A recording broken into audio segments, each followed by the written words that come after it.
What's up, folks? We're going to do a little update of the orchard here. I was out doing a little pruning.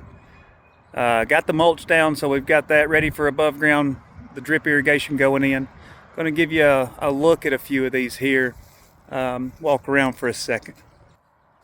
Now, starting in the back, so here we go. We have an apple tree. So you'll notice with the apple tree, it's got what they call a central leader here. So anytime you've got apple trees, pear trees, those central leaders need to grow, and then you want your branches to come off of those.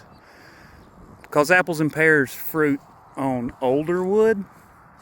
You can see we've even got a bloom up here. I can get it to zoom in.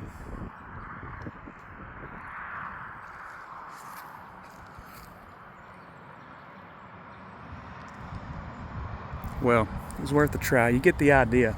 So if we move on over, I'll show you the difference. So apples and pear trees, central leader, you want that to sprout out the top like you would normally think a tree would do.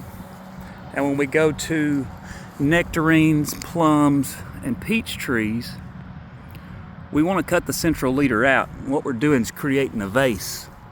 Now this one's still young, but you can see it's coming out as quick as it can. Show you a different, see. Show you what a whip looks like. Here, we've got a good one up here.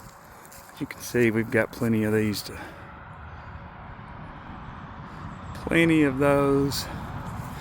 deal with now. You know, theoretically speaking, plans are great. Once you get them down, usually ends up quite a bit more work than you would think. But here's what they call a whip. So when you get young trees like this, a lot of times their cuttings, when you get them, they don't have the limbs on them. So you just basically get it's like a switch like your granny used to whoop you with. As you'll see, we want that whip to grow out. So I haven't pruned this at all. This is just the growth since I've planted. And each one of those, at the end of the day, we're going to pick 4 or 5 strong ones, and they're going to branch out sideways, because as you can see, we've already kind of cut the top out, and it's pruned back over the year, or grew back over the year. But what we're looking for at the end of the day, here's an apple tree whip, which will take a good bit longer to get going. Got to work with what you got sometimes. You can see what we did here is we cut the central leader out, which theoretically speaking makes that a modified leader at this point, which is going to create another sprout up here, and it'll start traveling north, and that'll take over as your leader again.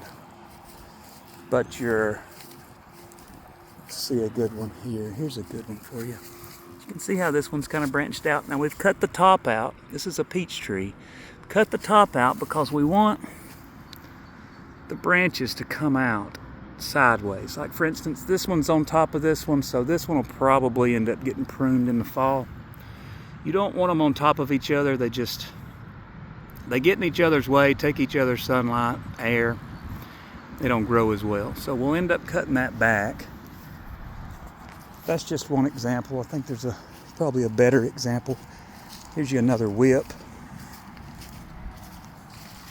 As you can see, that one's grown a lot, as small as it was. But we want it to we didn't cut the top out of that one yet because we want it to continue to grow until it gets the height that we need, and then we'll cut it out. Here's a good example here. Here's a peach tree. Now this is what we want to see ideally. Anything in peach, pear, nectarines, you want your central leader coming up. You've cut your central leader out, and if you look, you'll see another limb going to try to take over the central leader. So that'd make that a modified leader. We'll cut that out in the fall as well, because we want the branches on the side, because that's what's going to grow fruit. And peach, plum, and nectarines grow their fruit on what they call young wood. So that could produce fruit in 2 years, maybe 3. Where your apple trees will probably take 4 to 5 because they produce on older wood. But at the end of the day, just another day at the family orchard. We'll catch you guys on the next one.